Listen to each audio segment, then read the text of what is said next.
So I finally had my first live sale. Was it worth it? Did I make a profit? Will I do it again? Do I think it's the next best thing in reselling? I'm going to share all of my honest thoughts in today's video. Good morning, everybody, and welcome back to Lori's Boston Found, where thrifted is the new black. My name is Lori. I haven't done a proper intro in a while. Not that putting on my earrings while I chat with you is a proper intro. It is the morning after my very first live sale. I am here to talk to you about it because I feel like there's been such a buzz in the reselling community. So last night was crazy for me. It is the single most items that I have sold in one sitting at any time in my reselling career. And I haven't seen something this hyped up, I think, since Clubhouse.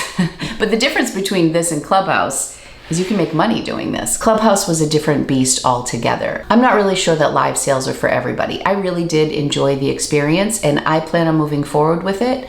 However, I can see where it could be really difficult for some people to get going with live sales. So today I'm going to talk about the pros and the cons, and I'm actually going to take you through all of my sales from last night and tell you, like, do I think this sale was worth it? What was my profit margin on this? Will I sell something like this again? Which I think is pretty valuable. Real quick thoughts. I think it's like any other selling platform. There are going to be pros and cons. There are going to be items that do better in a live atmosphere than hanging on a hanger for sale on Poshmark or eBay. There are going to be things that are disappointing. There are going to be things that surprise you in a really great way. So I don't think there is a one-size-fits-all answer, and I'm sorry if that's what you were hoping for here, but I am going to be very honest in this video. This is not sponsored. I am speaking 100% from my heart based on one sale. So there might be some of you watching who have done 12 sales and you're like, girl, you're a rookie. And I am a rookie, so I fully admit that. But I thought it was kind of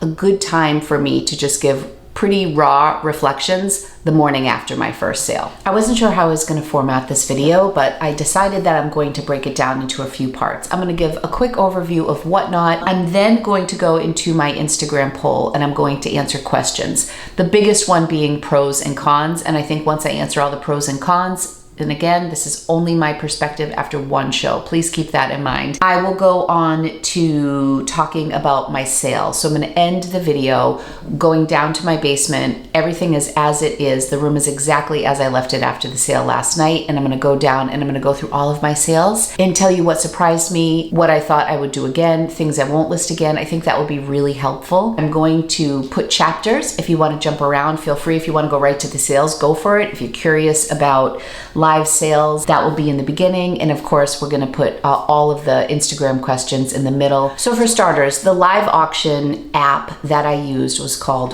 Whatnot. The cool thing about Whatnot, in my opinion, is that it kind of combines like an Instagram sale, YouTube, and a selling platform that really helps you with all the back end stuff. I have long admired all the people who do Instagram sales, but what always freaked me out about it was all the invoicing. When they did do like a live auction setting and they had bids going, where people would type their bid in the comments, sometimes there was controversy over who got the last bid in because the person running the auction would think it was one person and end the auction at a certain time. And then someone would say, wait a second, it looks like my bid came in. Some people navigated it. To me, it gave me a lot of anxiety to think of myself as the seller in that situation. Whatnot does all the back end stuff for you. They itemize things for you. When your sale is over, if you have somebody who bought multiple items, you get a printout of this person purchased this many items, this is what their shipping is. So it really makes it nice for the seller. You have the option to upload photos ahead of time, which I would recommend. I don't know if I'll do photos for every single sale, but I think photos are great for your audience, photos and measurements and a title, so that when they go into your auction, last night I had, I think, 60 items, people could scroll through and see what was coming. Like maybe the item that they were interested in was number 45. So they were going to go make dinner and then hop on and hope to catch that auction. So I think it's nice to have a preview for people. It started out as more of a collectibles app where it was more like Funko Pop and baseball cards and trading collectibles, figures, that sort of thing. Now they've branched out into fashion and apparel. So that's why there's been such a rise in the community. According to TechCrunch, Whatnot's shopping platform is a specialized marketplace and includes live streaming features that allow collectors to talk eye to eye with one another. This helps people to know a little more about the person that they're talking to, and it lets them confirm that they're not dealing with an auto-generated message or others who may be trying to con them out of their collectible. So this is really focusing on the collectible aspect of it, this particular article. I think what's nice about Whatnot as far as trusting the company is that they onboard every single person, to my knowledge. So they originally reached out to me via email. I think I had signed up to either sell or buy. I honestly don't even remember what link I used when I first reached out to them. I got an email from them and I thought it was from their marketing department. Well, it was from their marketing department. So I thought they wanted to talk to me about doing a sponsorship. And we got halfway through the conversation and there was someone from marketing. We did a Zoom chat. And then I believe somebody who was like heading up the apparel sector. Partway through the conversation, I realized that it was basically an interview for me on whether or not they thought I was a good candidate to sell on their platform. I was thinking we were going to be talking about a sponsorship. I was interested in learning about the company and exploring the potential of working with them, but I didn't know much about them, and they weren't going to do a sponsorship on my channel until I actually did a few live shows. And they had an impression of me and would then decide if I would be a good partner, which I really respect. So when I was interviewing to sell for Whatnot, one of the gentlemen who I was chatting with shared with me that live sales in China are through the roof and that live sales in America are growing. So I wanted to dig a little bit after he mentioned that. So I found a few snippets on the internet. You can take them with a grain of salt if you'd like. But Forbes magazine says live stream shopping a $500 billion market in 2022 as Amazon, Google, Facebook, and TikTok jump in. So I think all of these platforms, you're starting to see a lot of live sales. And I think that the app Whatnot is just a way to make it easier on the seller and the buyer because they were designed specifically for streaming. I love this quote. It says, live stream shopping is projected to rake in a massive $480 billion in China this year, according to eMarketer, but only $11 billion in the United States.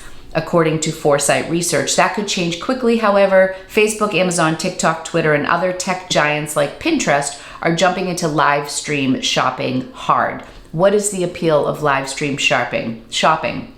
And the article says, it's pretty simple. Streaming is entertainment, we're bored, and we like to shop. I think that's like a real basic and fun way to look at it. You know, I don't disagree. I think the entertainment factor is a big part of this. And I don't know, if you had asked me this last year, I would have said, I don't know if live sales will continue to grow at a rapid pace because COVID is behind us and people aren't in their home. I feel like I wish I had Whatnot in 2020 when we were all at home. This would have been such a great app to use. But it does look like projections are going in that direction. The US live streaming commerce is still in the early stages and there's a lot of room for growth. So I don't know, take it for what it's worth. I think it's kind of exciting to try something that is trending in that direction because I know myself, I have felt quite a slump with Poshmark and eBay over the past few months. So for me, it's just another option. It's another option for selling, and I think it's exciting. I think if it suits your personality and it's something you're interested in doing, you might want to give it a try. I'm going to go over some of the Instagram questions. One woman asked, what are the pros and cons? Quite simple. So let me start by saying this is a trending format. Just based on the couple little anecdotes that I just shared with you, I do think that live sales are going in the direction of growth. And so if it's something that you want to be a part of, I think it's in the early stages now, so I think of that as a pro. It's another selling option. So I can tell you with confidence that after one sale, I know certain things that I would likely do in live sales versus traditional reselling platforms. And I'll talk about that when I go over my sales. So there are definitely certain items that I think I would do as a live sale. There are items that I would still send to the RealReal. But as I just did a video on the RealReal, there are a lot of things that I will never send back to the RealReal. There are things that I think do better on Poshmark versus eBay. It's just another option for us. I think the audience generates a lot of energy.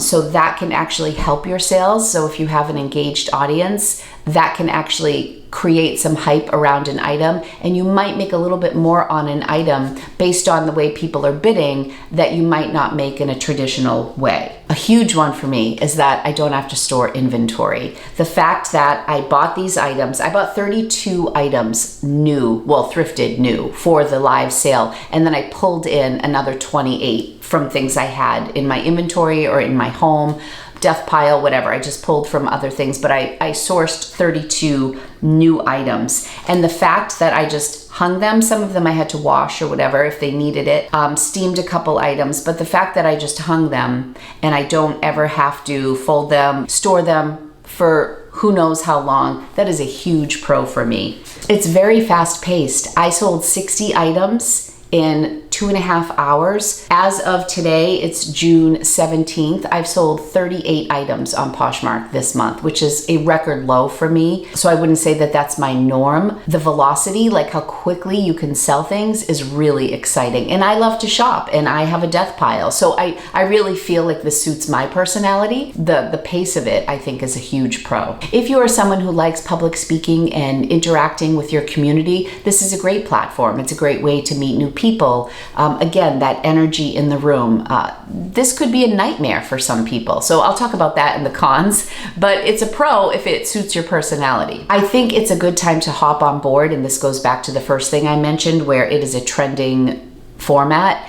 I think it's in its early stages. And so this might give somebody an opportunity who maybe they don't want to be on YouTube. They don't want to deal with editing, or they don't want to deal with just having their videos out there forever, or criticism, comments. Like, there's a lot of downside to YouTube. And YouTube also takes a long time to ramp up. Sometimes some people hit it right off the bat. I didn't get monetized for 10 months. It took me 10 months on YouTube to get to 1,000 subscribers. I didn't have an Instagram following. My YouTube following to this day is actually larger than my Instagram following. Some people start YouTube after they've been on Instagram for years, and they kind of take their base, and some percentage of their base will go over and follow them on YouTube. I started from nothing, and it took me some time to ramp up. And I'm at almost 25,000 subscribers, and I've been on YouTube for 3.5 years. So I don't know. That's just my story. Some people ramp up much faster.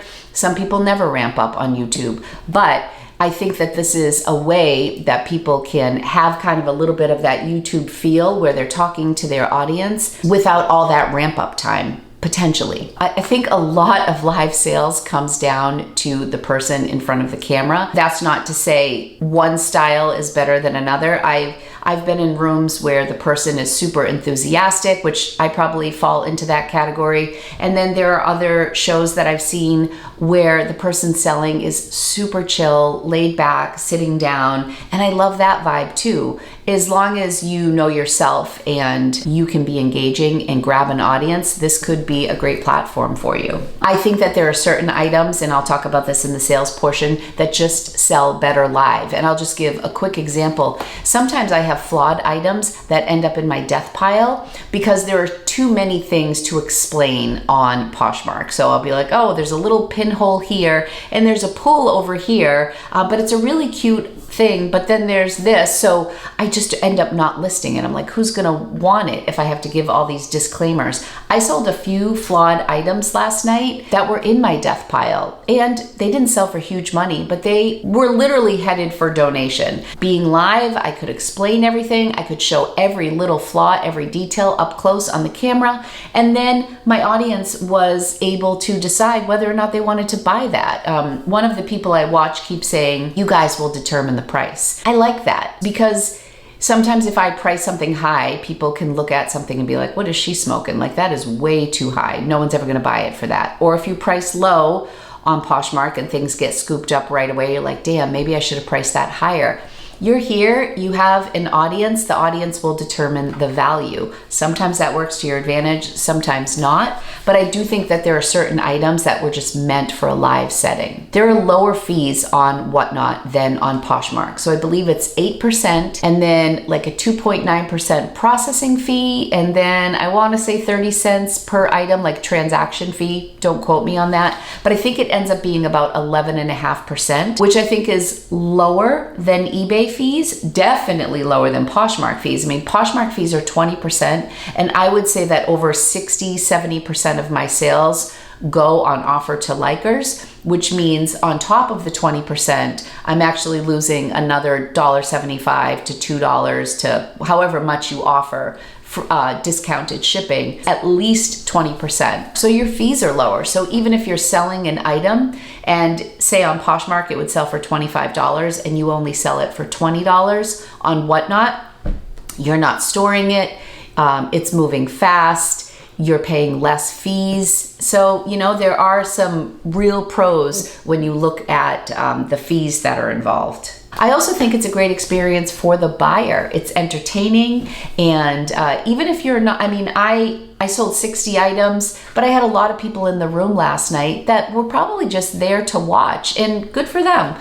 I was excited just to have the support of people in the room, even if people are curious and have no intention of buying. They were in the room, they offered some words of encouragement. I'm hoping that it was fun for them to have on in the background while they worked. But the people who did purchase, some of them got really good deals. And so it can be a place for buyers or sellers. It can be a great place to get deals, but if you're a reseller, you can also source some items on Whatnot, especially if you're doing a bundle and the shipping comes down a little bit. So I think it can be a great place for a buyer too. You can meet new people.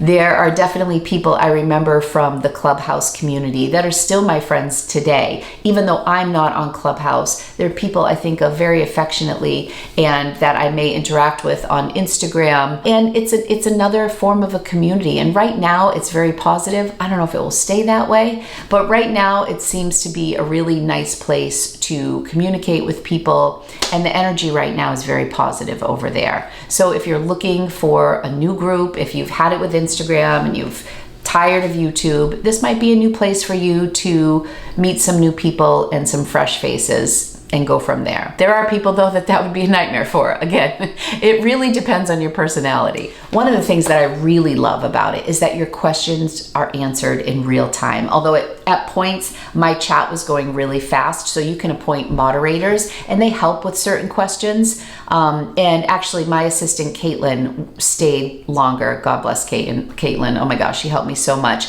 So I was missing things in the chat and she would say, Lori, they want you to step back. So I would like step away from the camera so people would get a good view. Or people would say, what's the fabric content? Now I always list fabric content on Poshmark, but in some cases people were curious about that. So you get your answers in real time, which I think is just so great. And then it kind of builds some trust between the buyer and the seller, and you can go from there. You know what you're getting if you're asking the questions and they're answered. I have been very guilty about not answering questions on Poshmark lately. Life has been very busy and I tend to have more balls in the air than I probably should. And I think that one of the things that I've been really slacking on is getting back to people with questions on Poshmark. When you're there in the moment, you answer them, boom, boom, in real time. And then your audience decides if that's something that they want to buy. So that's great for the seller and the buyer. You can answer questions in the moment and your seller can get answers in the moment. So I think that's great. Your buyers can get answers in the moment. Okay, so those are just 11 of the pros that I kind of came up with quickly before this video. It actually took me a little bit longer to think of the cons, to be honest, but when I thought about it, I did get 9 of them. So let's go over some of the cons. I think the number one con is it's risky. You run the risk of selling an item at a very low price. But I think you have to be responsible as a seller. So if you are somebody who doesn't have a social media following, which is another con, I think, people will say, oh, can you do this if you don't have a lot of followers? Of course you can. But if you don't have any presence on Instagram or YouTube or just maybe you're a part of a Facebook group, whatever that platform is, and you're running a sale and you only have 10 people in the room, unless those 10 people want to buy a ton of stuff, it may be difficult to get a higher price on something. My suggestion for people who don't have a strong following is to maybe start with your death pile. Start with things that are quality items, but that like you find you're not going to list, or that they're not going to do well on Poshmark, and they're like headed for donation. I think it's a good way to just test the waters.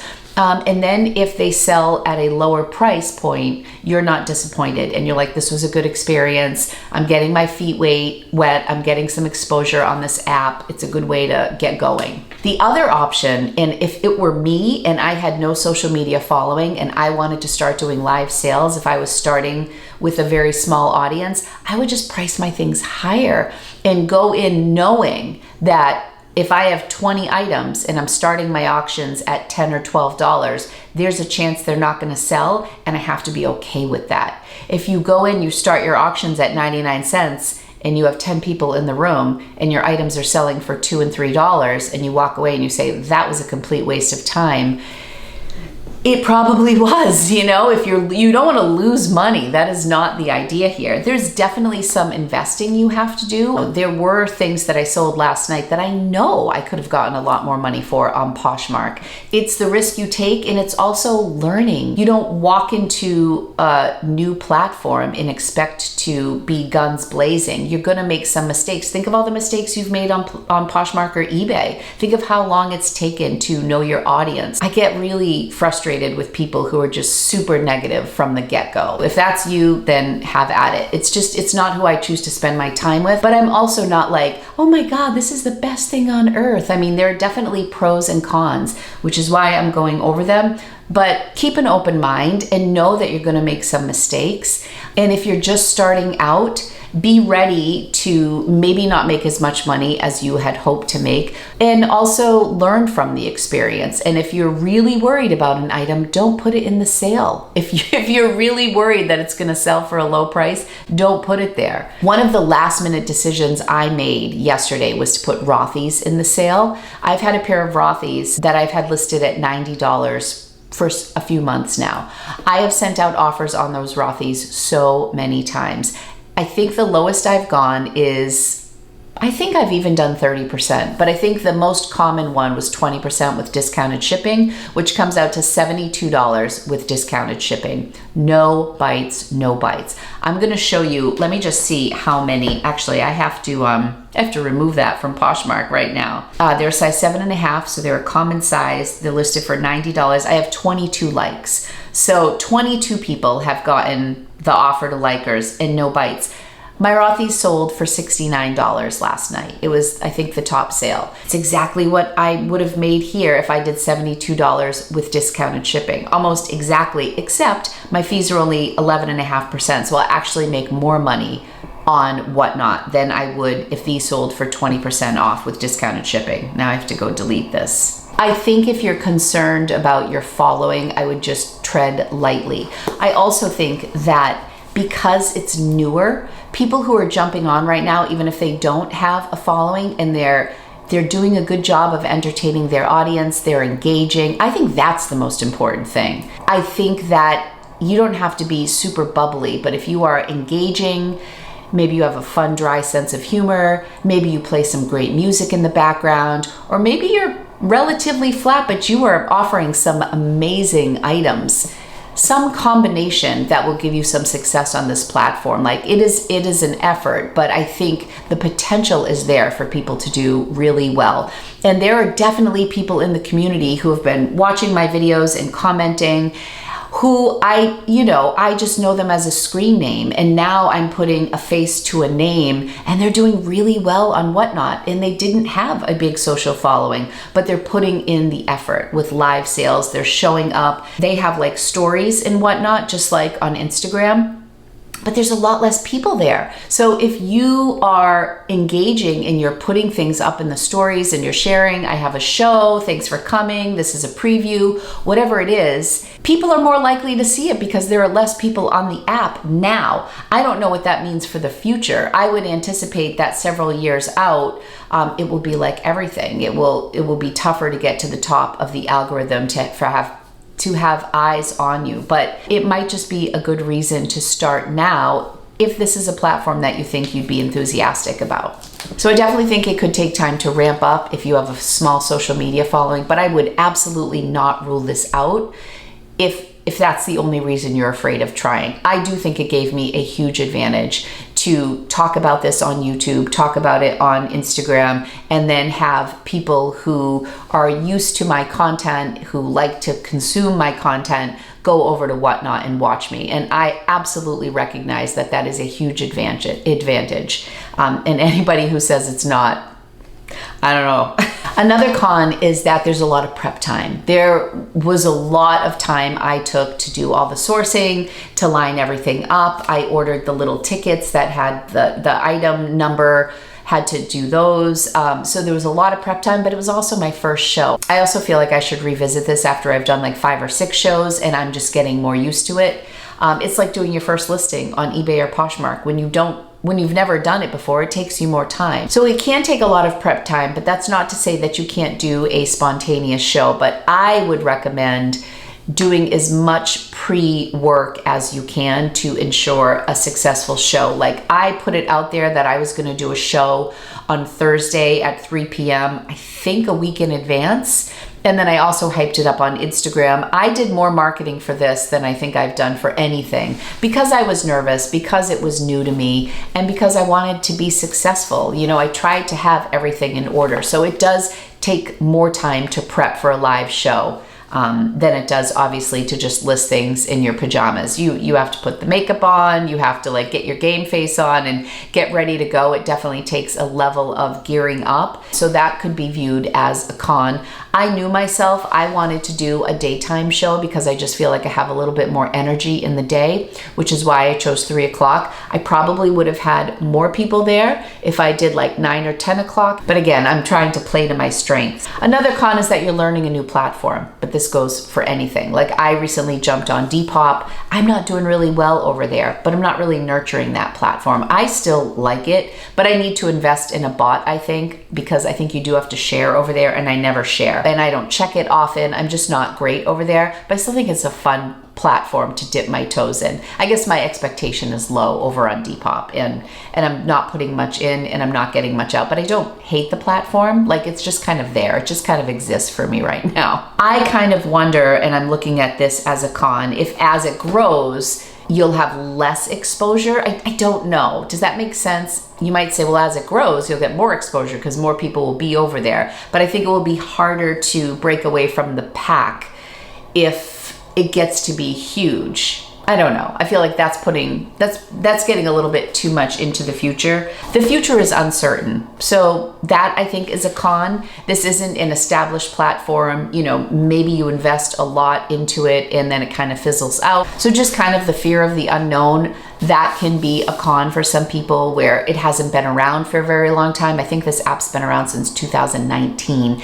and this apparel sector of the app is even newer. Another con, and this is very true for me, is that it takes away from your other platforms. So I have not been listing on Poshmark this week, which just feeds into the whole like Poshmark isn't doing well. But if instead of working on my Whatnot live auction, if I had been home listing all those things that I purchased, those 32 items that I purchased for my auction, I probably would have had better sales on Poshmark and on eBay. So I think that anytime you're focusing on one thing, it takes away from something else. If you're really focused on growing Poshmark, then maybe you don't want to focus on this because it will take away from your other platforms. I found this to be true with Amazon too. I tend to like jump into things and ask questions later. I don't know if I would always recommend that, but Amazon ended up not being for me. I still love that I have the option to sell on Amazon. I love that I got ungated in some really amazing brands like Nike and Lego. Like that is like a great thing. Like if I ever wanted to do it, it's there.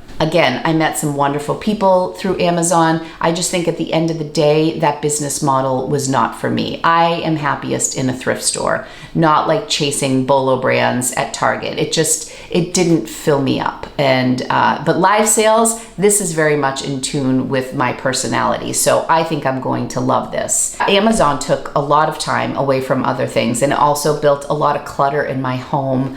And I love that this is faster and it's going to eliminate clutter for me. So that is a huge goal for me. Anything that you're spending a lot of time on can take away from other platforms. Another potential con is that the culture of Whatnot is to do a giveaway, and you can make that whatever you want it. I kind of went hard on my first one. I did Dunkin' Donuts gift card, Chick-fil-A gift card. I gave away a passion planner. I had a Starbucks tumbler. I did 6 giveaways. I figured like every 10 I would do something, or I had a t-shirt I gave away. So I did a lot for my first one, and that cost me money. That digs into my profit. I don't think I'll go all out like that for all of my auctions. I think in the future I might do 2. They might be maybe a $5 to $7 value. I probably gave away close to $100 in giveaways, but it was my first show, and I wanted to start with a bang. I don't plan on doing that caliber of giveaways. And some people give away designer bags. So, I mean, it really depends on your budget. Again, I think the presentation matters. I think the enthusiasm around the giveaway matters. And I think people knowing that you're doing giveaways might bring people to your show. Again, you have to think of the entertainment factor. But if that is not something you're interested in, it will cut into your profits. Another con, at least specific to Whatnot, not in the general world of live sales, is that there's a wait list to be a seller. So you apply to be a seller. I don't know how long it takes. It varies from person to person. You have to interview basically, and they're doing one-on-ones because I think they want to make sure that they have honest people on their platform. So I actually think it's great that they're taking time, but I think as it gets more and more popular, I don't know what that's going to look like. I don't know if right now it's a 3-week wait, if in 3 months it's going to be a 3-month wait. I have no idea, but that can definitely be a con. I would say I would just encourage you to get on the list if you want. I'll put a link in the description for just being on. It's 2 separate things, like to just be on the app and then apply to be a seller. It's like 2 separate links that I can put below. That can be kind of a buzzkill if you're excited to do it and then you have to wait to get there. But I think there's some stuff you can do while you wait. So if you apply, then you can start like thinking about how you want to do your shows and things like that, so that if and when you do get accepted to sell on the app, you can just boom, you can be ready to go. So I think that lag time you can use for planning. Another con is that specific to the Whatnot app is that it's new. There are some bugs. It's kind of clunky. It was hard for me before I went live. What I was freaking out about the most was the fact that I didn't know which devices were going to work. So for example, was it going to be easier for me to manage the app on my phone and maybe record myself with my iPad?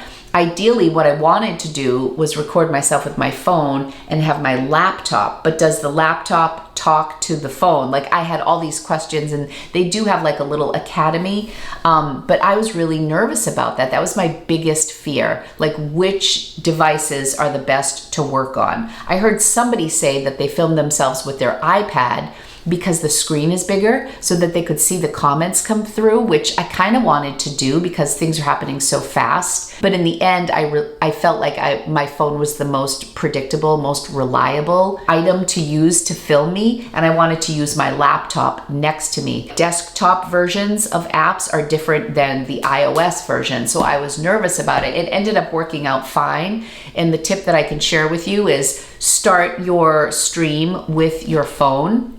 If you're a seller, or your iPad, get it started with that, and then you go into the stream like once it's already in motion on your desktop. So then I was able to run the auction from my desktop. So I would go to my desktop to pin an item and then to set, like, to say start auction. And that way I didn't have to touch my phone, but I could lean into my phone to look at it and see the comments that were coming in. So the app is changing. If you're an early adopter, you're going to have to experience the clunkiness of a newer app. One of the things that already changed, and somebody did message me about it, was even I think a week ago or 2 weeks ago, the first item that you bought, you paid full shipping for. Every item after that was just $1. And when I was doing my interview, he basically said we were like bleeding money. We just couldn't do that anymore. So now the update is first item, full price shipping, second item and every item after that, it deeply discounted, but it's not $1. So somebody messaged me and they said, hey, I thought after the first item, I bought 3 items. I thought items 2 and 3 were just going to be $1. And I didn't clarify that at the start of my video. So anybody who knew that going in, they had that preconceived idea, like, oh, everything after their first purchase is just $1 shipping. You have to deal with the changes as they come. So, and I anticipate there will be more changes. Some will probably be for the better, and some, like in this case, that was kind of like a bummer to see that change, but I understand why they changed it. And you do ship based on weight, so that can be a con for the buyer. I'm not looking to sell super heavy coats on Whatnot. It's going to be expensive potentially for my buyer. I had a lot of items where the first item was $9 to ship, and then it was like $250, $350 after that. So if people did bundles, I think a workaround right now is if the first item you buy is lightweight, you pay full price for that shipping, but then all the items after that, even if you bought a heavier item, you'll get the discounted shipping. Please don't quote me on that. But I think I've heard people reference that. Maybe the first thing you buy is like a sports bra and you know the shipping is going to be really inexpensive, and then you buy a pair of jeans and Doc Martens, and then it's all in the bundle, but you're paying the discounted shipping on the heavier items. You just have to deal with all the quirks of a new app, so that can be viewed as a con as well. Okay, so I'm going to run through some of the other questions because I talked a lot about the pros and cons, and some of these I'm just going to skim through really quickly because we'll be able to answer them. So would love to see the numbers. Was it profitable even for lower sales? We'll talk about that. How can resellers without a pre-existing large following be successful on Whatnot? I talked about that. I think you start your items higher. You do a lot of marketing beforehand, and you go into the first few live sales knowing that you may not be as profitable as you want long term because you have a smaller following. Build your following up on Whatnot and sell things that you're okay with making a small profit with in the beginning. I think that's going to be a common question. Will you start to source specifically for Whatnot or move older inventory? My personal take, I like doing a combination of the two. So I source specifically for my sale. I picked up 32 items. I think I pulled 1 item to send to the Real because they were heavy shoes. And there was a cashmere sweater that I wasn't sure how. I bought 2 cashmere sweaters. And I wasn't sure how they were going to do, so I only put 1 in the sale, and it did very well, so I will sell it again. And then I also pulled in some older inventory, so I like doing a combination. There were definitely items that I knew I was going to hold up, and they were going to be like a $6 or $7 sale. I knew that going in. Those items were things that were either in my own closet that I was ready to donate. There were things I picked up from the bins that don't show well on Poshmark, or they were things that were flawed. I knew going in that certain items weren't going to be like the wow things, but I did also source specifically for the show because I wanted to have some exciting things. So I will continue to source specifically for live auctions as well as mix in older inventory. I would do both. Great questions. Did items sell for more or less than you expected? Both. We'll go over that. Were you overall happy with the profits you made? Did you lose money on any items? I was definitely happy overall. My sales yesterday were $1,170 in sales on 60 items. I'm pretty sure 1 item was canceled, and I'll talk about that. I was really excited about that. I don't know what I was expecting, but I was not expecting to have over $1,000 in sales. How did you set your prices? Which were high, which were low, i.e., Adidas versus Alice and Olivia. I wasn't sure what I was going to do. I ended up starting everything at $5. And as I reflect on the night, I don't regret doing that. In the future, if there are certain items that I just can't lose money on, I would not start them at that. So the Rothy's are a really good example.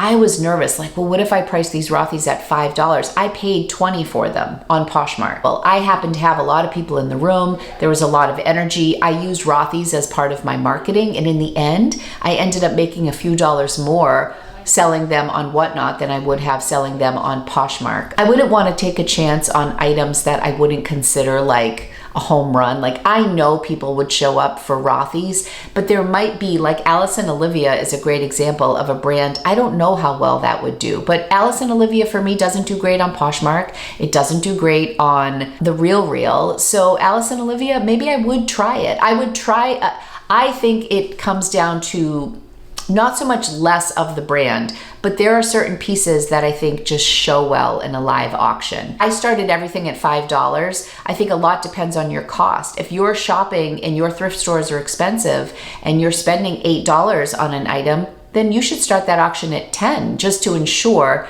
that you're going to make the sales, especially if you have a small amount of people in the room. The cool thing is you can decide in the moment. So you decide how much you want to price everything during the auction. If I start my party and I have 100 people in the room, but by the time I get to a certain piece, I'm down to 25 people and I'm nervous that it's not going to go for a lot of money, I'll start it higher. And then if it doesn't sell, it doesn't sell. I would not encourage you to lose money on these items at all. Do you think you had more buyers or reseller folks? Just curious. That's a really good question. I don't know. I was in a show one time where they asked, are you a buyer, a seller, or both?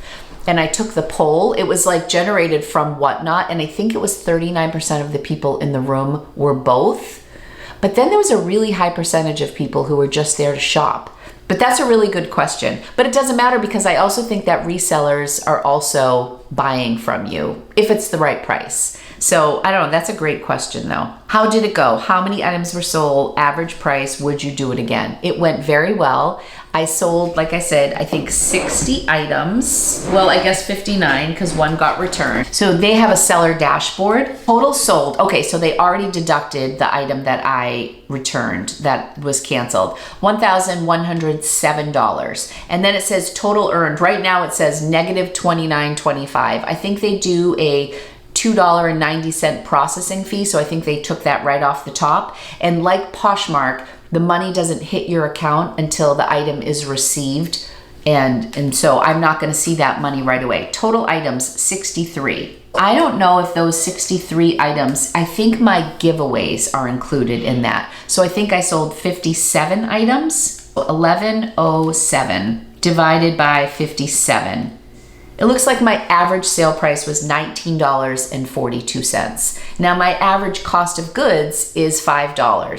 So if you think of this in terms of like Poshmark, where their fees are less, that would be like an average selling price on Poshmark of what? $22, $23. My average selling price on Poshmark is more like $35. Were you having second thoughts about doing a sale? Nope, not at all. I was really excited to try it. I went in thinking, I may not do so well, but I was definitely still motivated to try this platform. Any good streaming show recommendations? Do you mean like shows on Whatnot?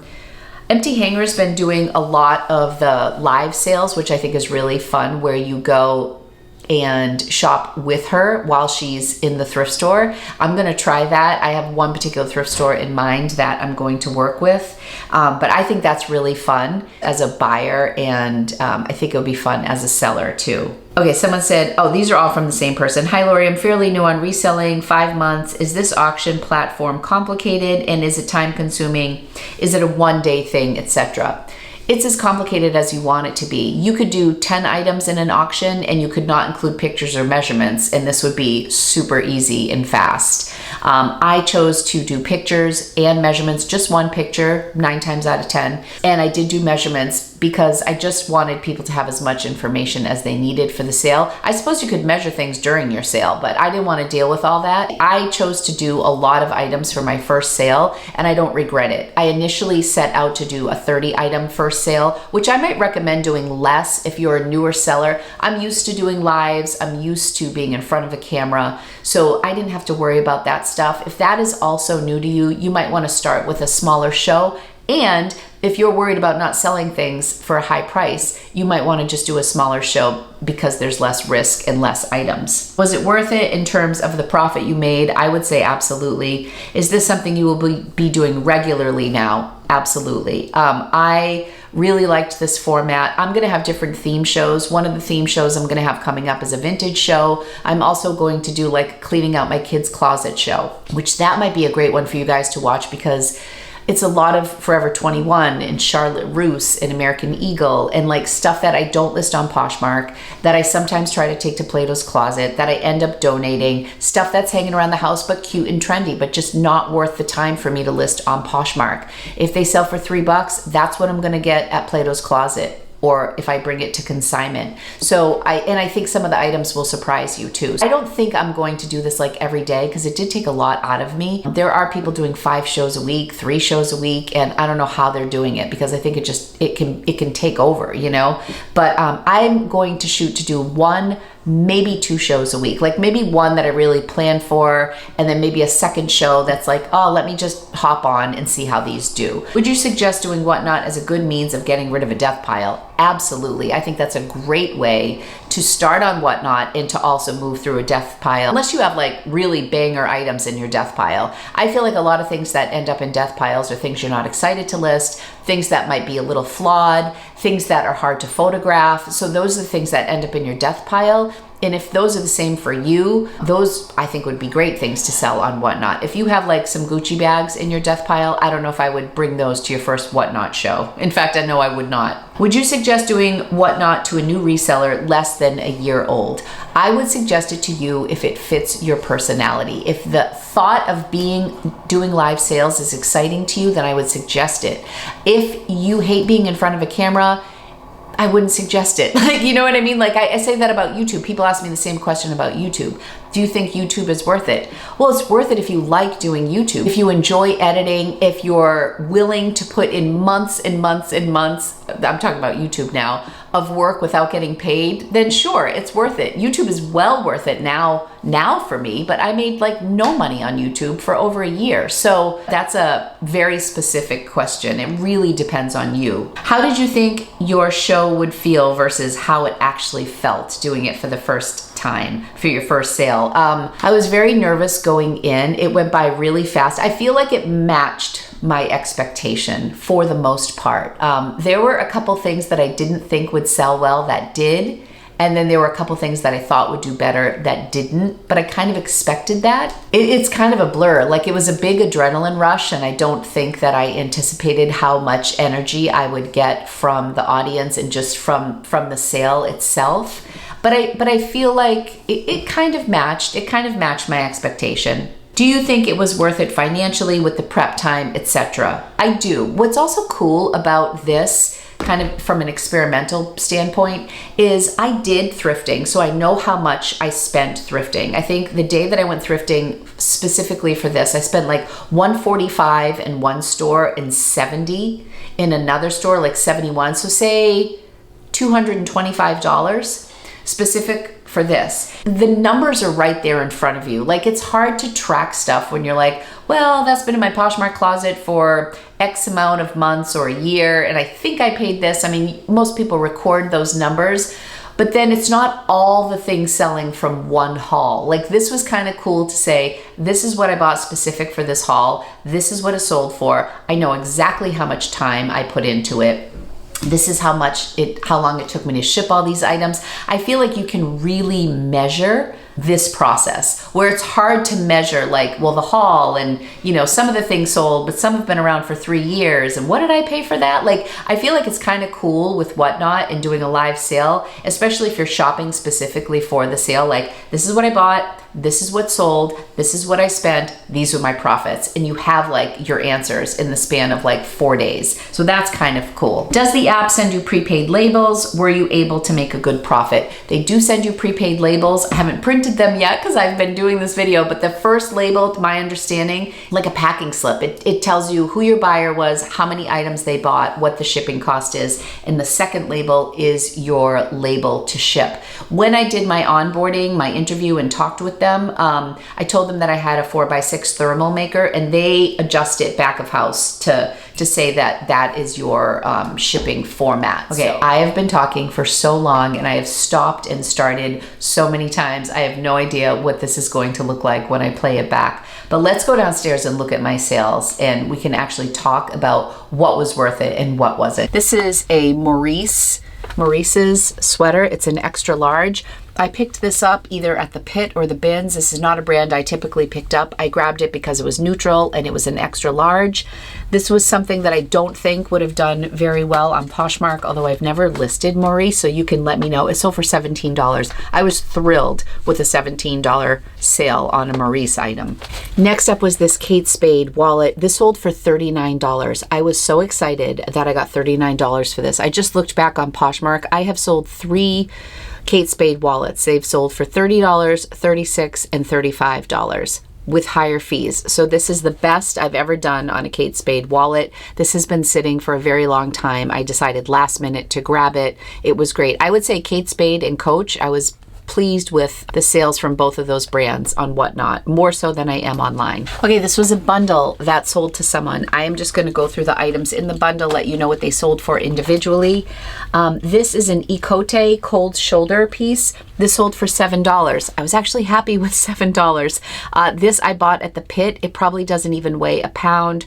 I probably paid about $1 for this item and it sold really quickly. This probably would have been like a maybe $15 to $18 sale on Poshmark. This pair of Everlane jeans sold for $19. I was honestly a little disappointed with that. I paid $8 for these jeans and I sourced these specifically for the sale. I was trying out the brand to see how they did. Not like crushed by it. I just thought they would do a little bit better. In general, I thought all of my jeans would have done better than they did. This was, I think, the highest priced sale on jeans. I would say that denim was my biggest disappointment, and that could just be because of the weight of the item. This is a Lily Pulitzer dress. It's like a honeycomb strapless dress. I ended up getting this for just $5 and it sold for $25. So I was okay with that. Lily is hit or miss. I myself very rarely source strapless dresses. I just find that they don't move as fast. This is also size 0, so it's a smaller size. So on all those accounts, I purchased this the day before for $5 and it sold for $25. So this was a bundle that went out to one person. So I'm gonna like sort while I chat with you. This was the item that I started the auction with because I had featured it in a reel on Instagram and I loved it so much. It's from Forever 21. It is a crocheted rainbow sweater. It's got the back like this. It's really cute. This sold for $17. I was happy with that. I think I paid, what did I pay for this? I think I only paid like $3 or $4 for this. The numbers on Poshmark were actually stronger for this. I want to say like between $20 and $30, even from Forever 21.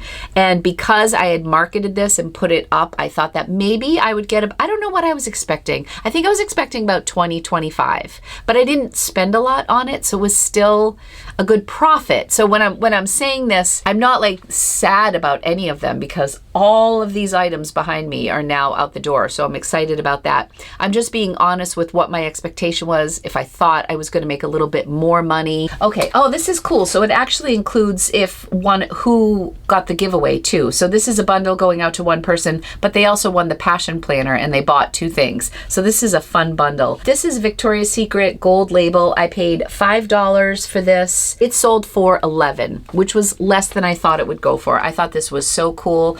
I definitely think there's a following for gold label Victoria's Secret. Maybe this is something that would have like done better if it sat for a while. So an $11 sale, my fees were probably about $1.50. That brings me down to $9.50. I paid $5, so I only profited $4.50 on this. This is a Stranger Things t-shirt. This was actually in my pile to bring to Plato's Closet. So this was from Angelina's closet. It's been around for a while. I love Stranger Things. I was going to bring it to Plato's or donate it, but because Stranger Things is out with season 4, I decided to sell it. This sold for $8. I was pretty happy with that. Like I said, I was on the verge of donating this. And it's not that this couldn't do well on Poshmark, maybe $15 on Poshmark. I'd probably list it for $20. It was quick and it was going to be donated. And if I had brought that to Plato's Closet, I may have gotten like $2 or $3 for it if they accepted it. And I would have had to driven there to see if they would have taken it. So I was happy with that. Let's talk about my cancellation. And I was bummed because this was probably my second best sale of the day. This is for Love and Lemons. I only paid $6 for this gorgeous sweater. I knew the second I saw it, I'm like, oh my gosh, this is so nice. The brand is a little hit or miss for me. As much as I love the brand, some of the stuff from this brand sits. I mean, like with any brand. What happened with this, I think, because the woman who wanted to cancel said she was bidding, and I've heard this before. If there's an item that's hot and a lot of people are bidding on it, once you press like bid, like and it shows the amount, like say it's at $10 and it says your next bid is 12. If 12 people press that button at the same time, there's got to be some order that it is processed. And what happens is it bids it up really, like this jumped from like $5 to $50 like that. And I imagine with other items, it's even more crazy. But I think what happened with this buyer, when she bid, I think she was thinking she was bidding it up to like $50 and all of a sudden it was $64. The sad thing about that for me as a seller is, you know, if it didn't go to the person for $64, there was probably somebody who bid $62, and instead of getting the $62 sale, now I just have to cancel it.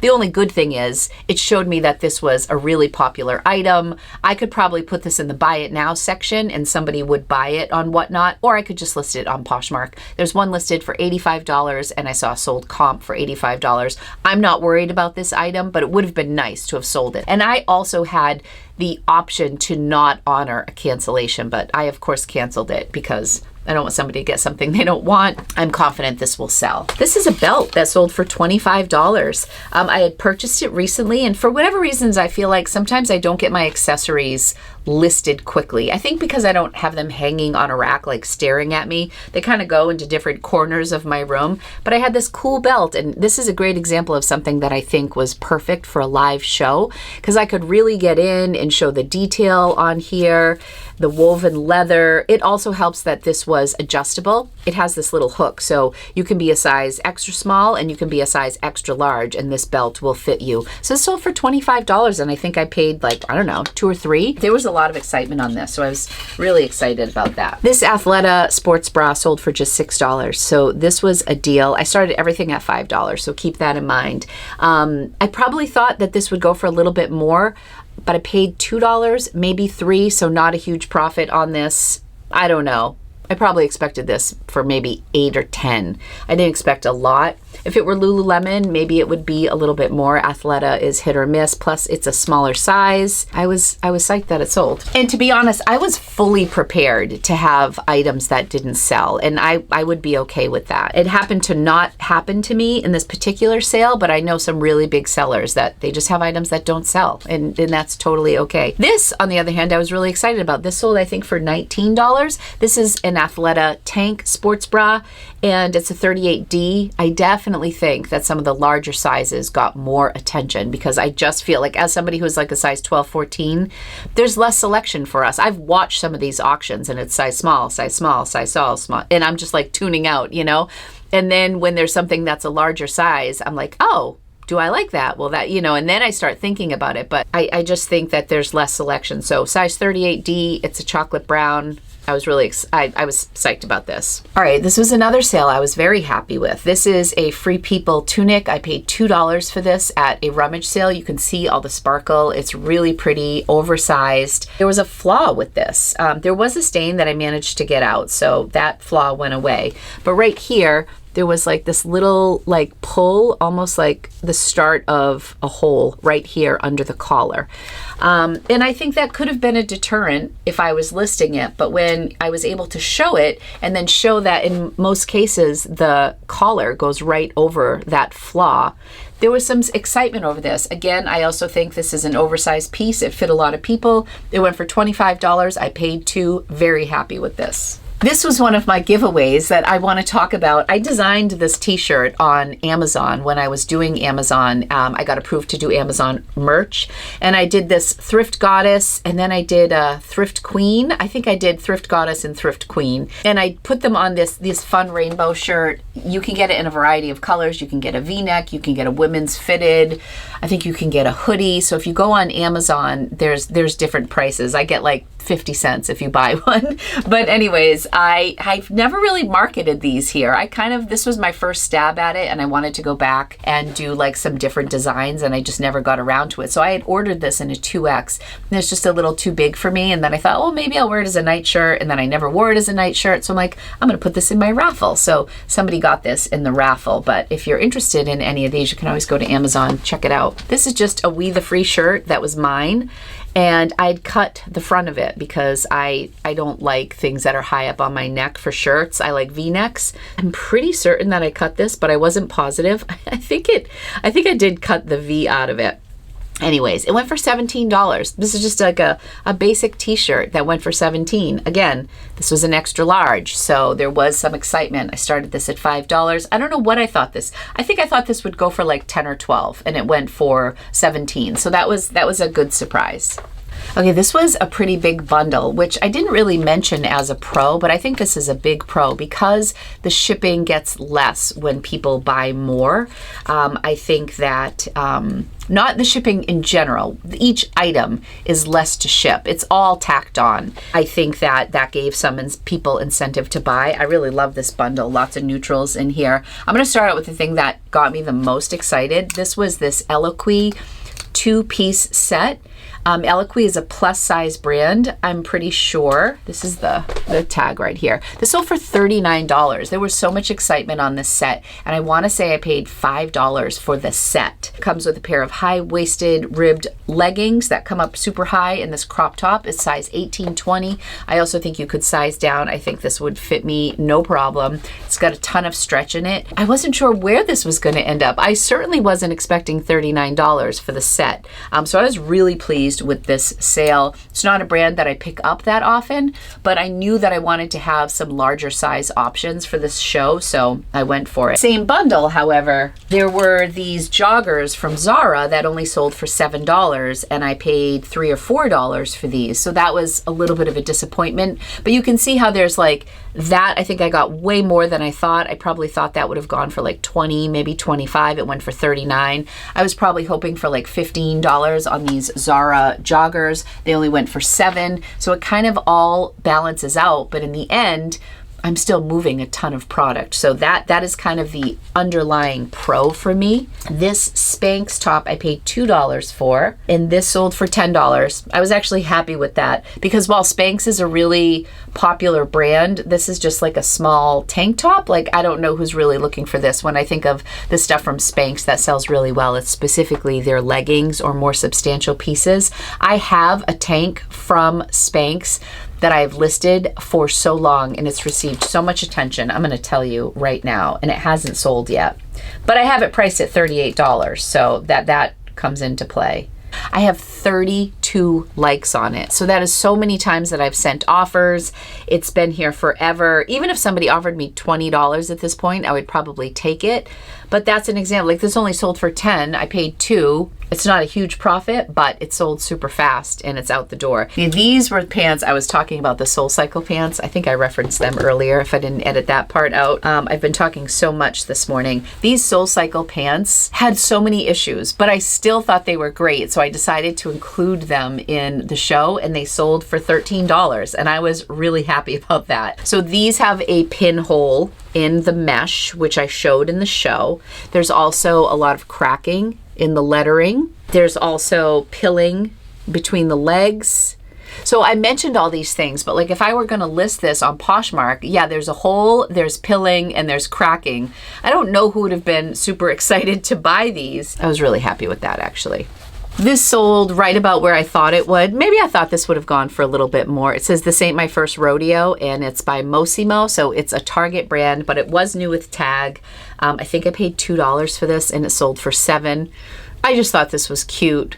I also think it's kind of nice to offer some people some really good deals. Maybe the people are shopping, they don't have $100 to spend on clothing, you know, to have some options that I knew going in weren't going to be super high, but it'd be like a quick $5 for me or a quick $10. I was okay with that. And if you look at any of these items individually, you can be like, waste of time. But when you look at them collectively and you look on the night and you see that it was $1,100 in sales, all of a sudden you're like, not so bad. But I think if you look at them individually, it's not as encouraging. I was pumped about these Sorel boots. These are the Out and About boot by Sorel. So the store that I purchased these at, they mark up certain brands, and then if they don't sell after a certain amount of time, they pull off the marked up sticker and then they put them with the regular shoes. I think they had just put these with the regular shoes, and so I paid only $6 for these, and these sold for $47. It's super exciting too when you're doing the auction and you see so many people bidding.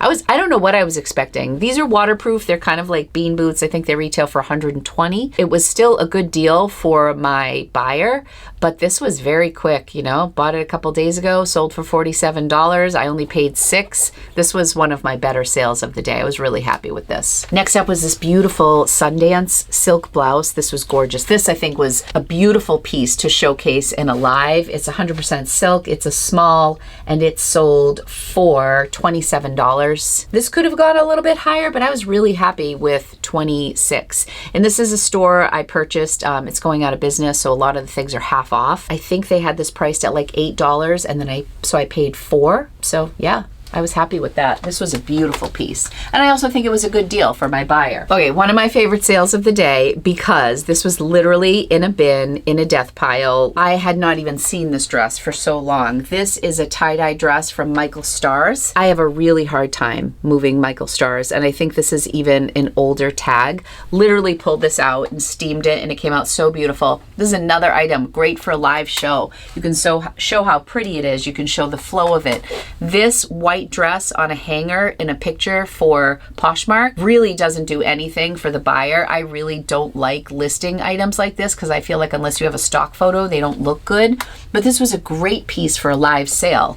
You know, I'm like, oh, you can wear it as a beach cover up. It's so pretty for summer. It's flowy. It's wear it with a denim jacket. Like, you know, you got to sell your stuff too. But this sold for $21. This was literally had not seen the light of day in probably 2 years.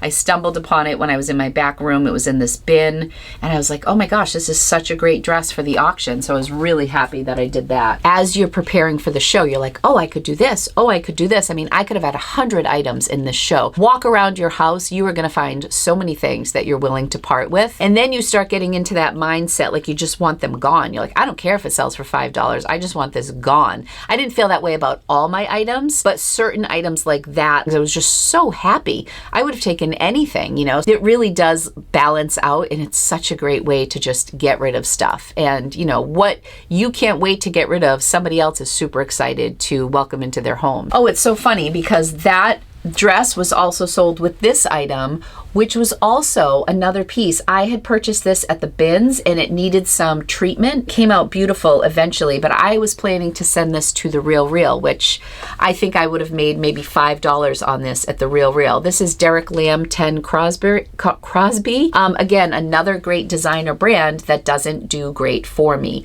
Also a white shirt. I don't really like to take photographs of white shirts. This was a great thing for an auction. I talked about having a capsule wardrobe, and I was wearing a black blazer, and I said what a beautiful piece this was with the peplum style and the ruffling down here, how it was flatter and how beautiful of a layering piece this was. Like, I was really able to sell this piece, where if I just had it on a hanger on Poshmark, I don't know how well it would have done. So I was really happy with this. I think this was a great live auction piece. And this sold for, I think it was $15. $15 and $21 on two items that I was never planning on listing on Poshmark that Michael Starr's dress and this. $36 in sales that like literally just appeared out of nowhere for me. This was an experimental piece and it proved to be pretty good. This is not getting any attention on Poshmark. I just delisted it. This is a Fashion Nova, like kind of sweatshirt jacket. I would consider this like a streetwear look. And I think this is so cool, but it just wasn't getting a lot of attention, and it's so well made, and it's got like this thick flannel. This sold for $31. I can't remember what I paid for this, to be honest. I'm guessing like $5 to $7. And I wasn't sure. I'm like, do I have a preppy audience? Do I have a mature audience? Would I do better with like Coldwater Creek and Chico's? Are people gonna like trendy things? Like, I was really throwing a lot into this show to see what would do well, and this sold for $31. I was thrilled with that, absolutely thrilled with that.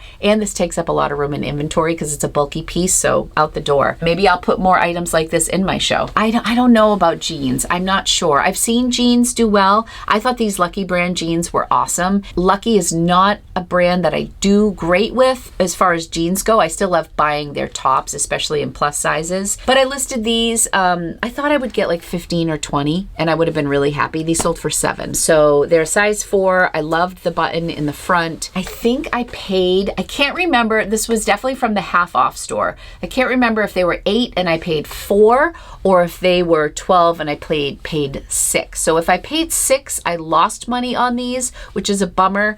If I paid 4, I pretty much broke even with a $7 sale. But it also made me think that maybe because, like, let me just see what was shipping on these. Shipping was $9 on these jeans based on the weight. I think that comes into play with the show. If I know I'm doing something that's heavy, then I feel like it better be a really good piece that people are willing to pay the $10 shipping on. So maybe that's just something to think about for your first show. Put a lot of lightweight items in so people aren't intimidated to bid because they don't want to pay the money for the shipping. But I mean, for my buyer, they were $16, $17 all in with shipping and tax. They did great on these. There is a price to pay for learning too. So if people are really skeptical, I mean, this is just par for the course. You win some, you lose some. If you bought those, thank you so much. This has nothing to do with my buyers.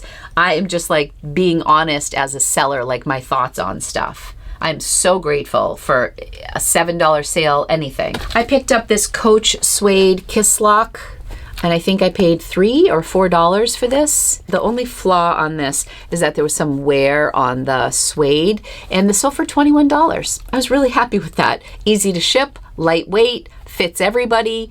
I think accessories are kind of fun to play with because people aren't worried so much about size and fit. So $21, I think this is very typical for Coach. It's about what I would have gotten on Poshmark, but I feel like it would have sat for a good 4 months before I sold it. So that was great. These Zara pants sold for $9. I feel like I could definitely have gotten more for these on Poshmark. Really cute.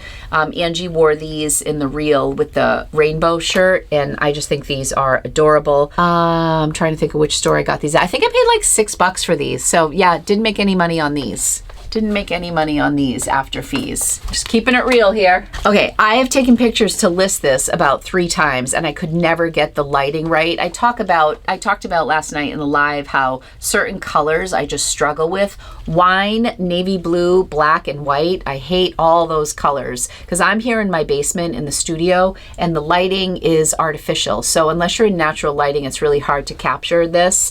But this sold for, what did this? Oh, $21. Like, I was really pumped about this. I want to say I got this in some bundle sale and I paid like $5 for this on Poshmark with a couple other items. This was a great one. $21 for this. It's literally been sitting on this rack forever. I think the larger sizes just generally do well because I really try to pick up cute pieces. I love the V-neck. It was thermal. Really happy with this. This was another thing that I was surprisingly happy. It was also an extra large. These are linen blend pants, shorts from the Gap, and they sold for $17. I think these were a bins pickup or a pit pickup. I think I paid like $2 for these. Gap is not a huge seller for me. It's a plain pair of shorts. Like this on Poshmark would not be super exciting, but I could really talk them up. They're neutral, they're pull-on, they're comfortable, they're an extra large, they're new with tag, linen is classic, they have pockets. Like, you know, I could sell these live where I don't think I could have really done a great job selling them on Poshmark. So I was really happy with this sale. One I was happy about, one I was disappointed about. This was a bundle and also like a really cute outfit. I picked this up at the Pit, I think, at in Cambridge. This is just Joe's, you know, Joe's brand jeans, which are not a great seller for me. I just like the style of this and the quality I thought was really pretty. Let me know in the comments. I feel like this would have sat forever on Poshmark, but it's really great quality, and I think for people to see it in a live show, they were able to be excited. So for $10, 100% happy with that. These, however, Gymsharks, I think I paid like $8 for these, and they sold for 10. This was like the biggest shock. Like, I was just shocked that these sold for so little. These are Gymshark, and the style is so fantastic. These are an extra small. These are beautiful condition, and I had just seen in somebody else's show a pair of Gymsharks go for like $39, which is higher than I usually get for Gymsharks. So I was expecting, because the style of these was so awesome, I thought that these would be like a $20 sale, $25. So $10, I was really shocked with those. I think more than anything in the show. Like the Lucky, I wasn't sure about. The Zara pants were white, so I wasn't sure. This is a great little number for whoever bought them. Super happy with this sale. This was an extra large cardigan from the Loft. It was new with tag. I don't know that I would have picked this up. I don't pick up a ton of Loft, but I knew I wanted to get some larger sizes. It's really cute. It's out of season. So for $27, I paid $6 for this. I really don't think that this would have been a very fast mover on Poshmark. So $27. These are the Rothy's we talked about. I won't spend too much time on these because I feel like I've spoken a lot about them already. But this was fun. I had fun auctioning these. Where am I? Yeah, they sold for $69. Buyer paid $6 shipping and $5.25 in tax. And yeah, they're in great condition. There's like a light mark on the back that I showed. I showed the wear on the heels. It's just so nice to be able to show everything. Actually did better on these than it was looking like I was going to do on Poshmark. This was literally the last item in the show, and I grabbed this from my own personal collection. I was upstairs and I looked at this and I thought, my goodness, I have not touched this bag in so long. It's a vintage Coach bag, houndstooth. It's like wool here with like really pretty camel lining. This sold for $46. This was really fun to have as the last item. I would encourage you to keep some good items for the end, or keep some fun giveaways. Like I did my Starbucks tumbler as my last giveaway because I thought that most people would be interested in that. I did keep some good items to the end just to keep people engaged and at your show. The next sale was a 7-piece bundle. It was also really fun to see people's personalities come through, like what they bought. And as a seller, once I see these trends in my buyers, if I do future shows, I can be like, oh, this person liked Lily Pulitzer. I will pick that up for my next show in hopes that she'll be a return buyer. This person really liked athletic wear. You know, I think you can get to really know your people in live sales. So this buyer bought 7 items, and the total sales for her purchase were $97. So I'll go through them really quickly with you. This is an Ecote jacket that I had picked up for myself. Oh, Entro, I should say. And this sold for $10. This was essentially from my own closet that I wasn't wearing. Okay, next up, she bought these tan chinos shorts from J. Crew. These are like a really basic size 6. She paid $9 for those. Those are probably a bins pickup. That's where I pick up those types of things. So I probably paid $1 or $2 for those. This J. Crew shirt I picked up specifically for the sale. It was new with tag. They only charged me for like a tank top at the store, so I only paid $2 for this. But the price tag on this is $78, the new tag. This sold for $23. I was happy with that. These are the other pair of Luckies. These did a little bit better than the denim probably because they're camo. These sold for $15, and same thing. I think I paid $4 or $6 for these. These were 2 items that were somewhat flawed, and I disclosed, I mean, not huge flaw. This just has some pilling under the arms that I talked about, but I wore this. I picked this up for myself. It's kind of sheer. I didn't know for Poshmark whether to list it as a dress or a cover-up because it is pretty sheer. I just wore it for a video, so I think I wore a tank top underneath. But anyways, really cute. It's a size 12 Westport. This is not a brand that I pick up to sell, but I thought this showed very well in a live sale. So this was $15. I was really happy. This was definitely a bins pickup. This was definitely like maybe $2. And this peanut sweatshirt, haven't spent a lot of time on this stain over here, so I just disclosed it.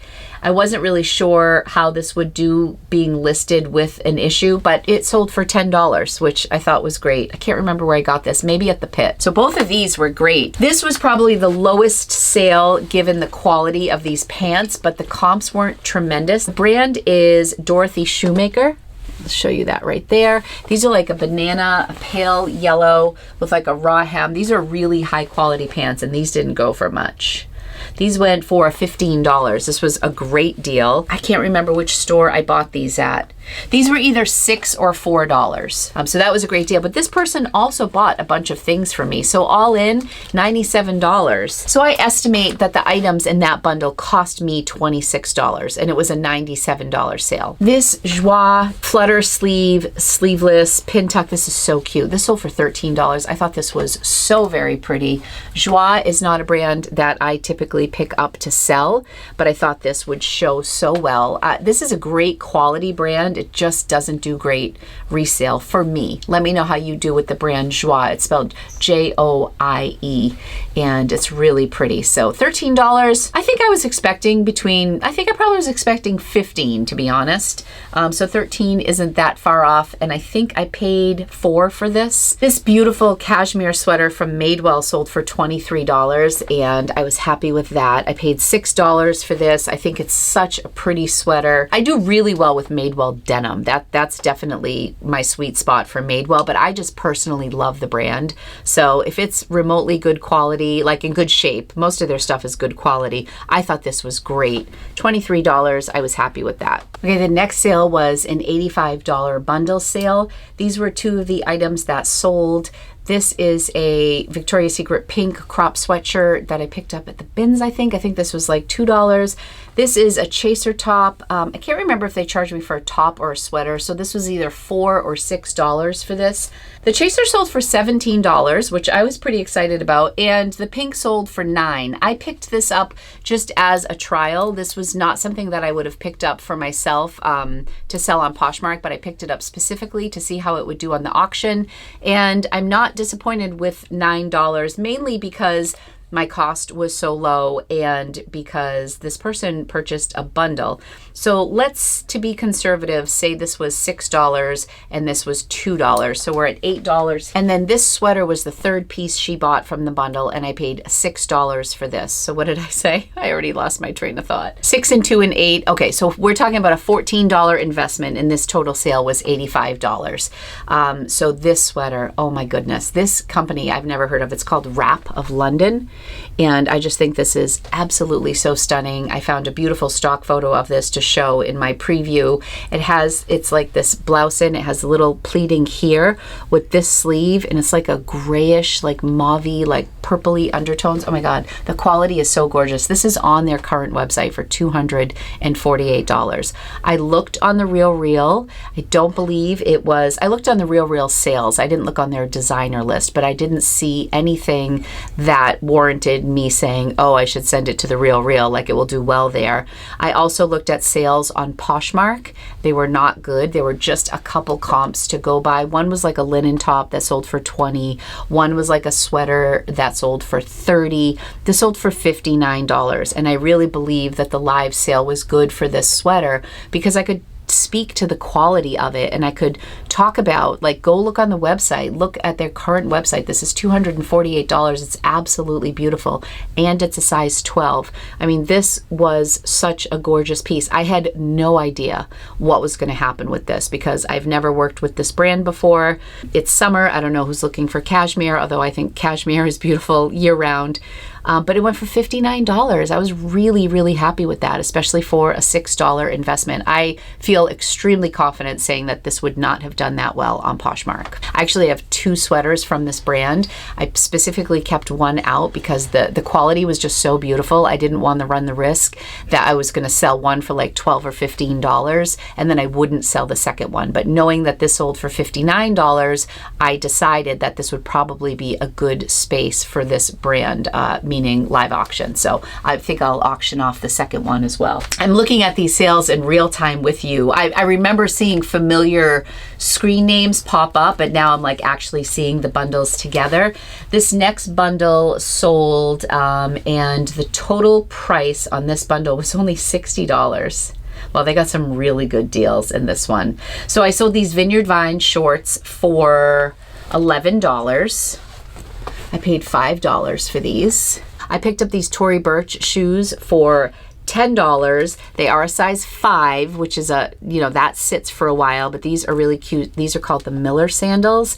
I paid $10 for these, and these sold for $34. These Adidas joggers were in my donate pile for no reason other than I didn't feel that they would do too well on Poshmark, but they're really cute. They were my daughter's, and they sold for $5. I thought they'd go for a little bit more. This was the one thing I was like, am I gonna get a bid on these? I wasn't really sure that these were gonna go, but they went with this bundle.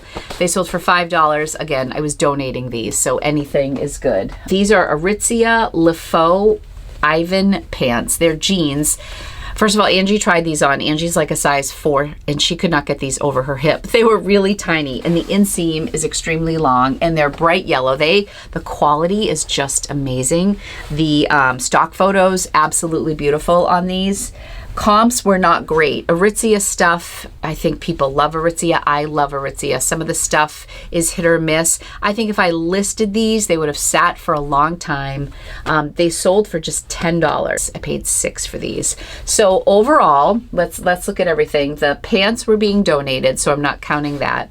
$6 for these pants, $5 for that, so $11, and then $10 on the shoes. So this bundle was $21. One item I was going to donate, and it was a $60 sale.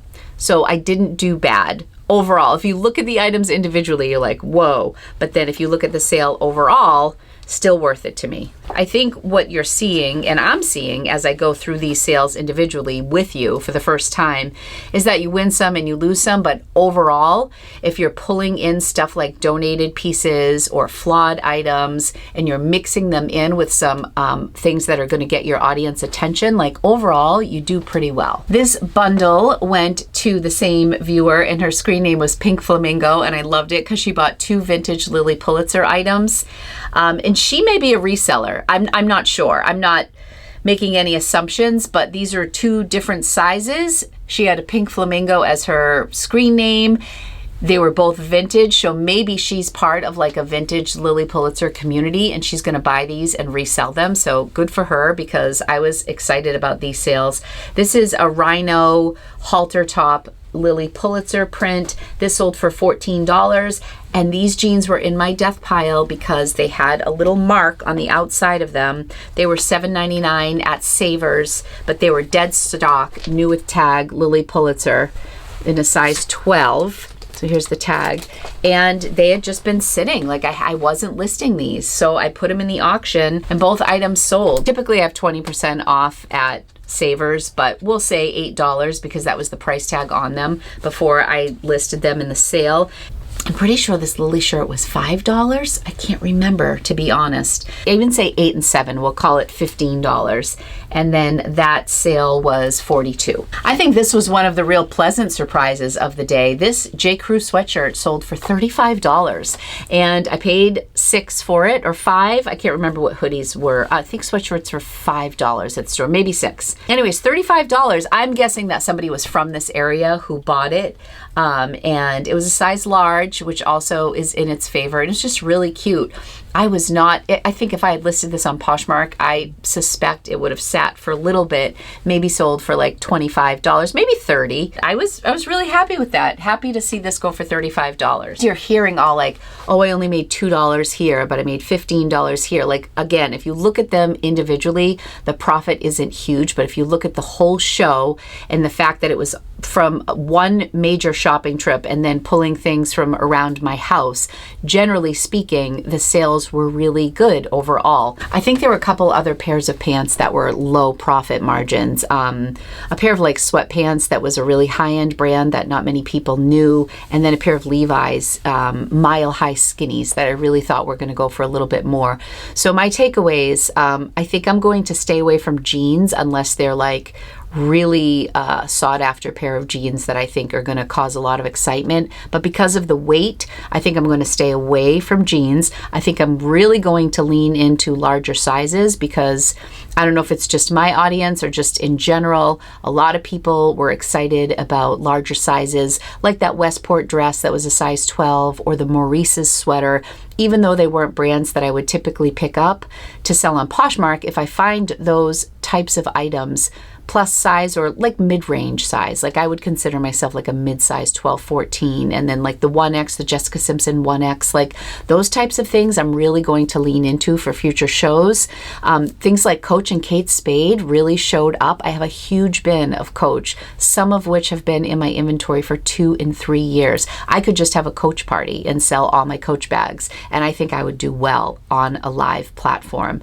So I shared with you all my thoughts about what I thought did well, why I thought it did well live, or why I thought it didn't do well going live.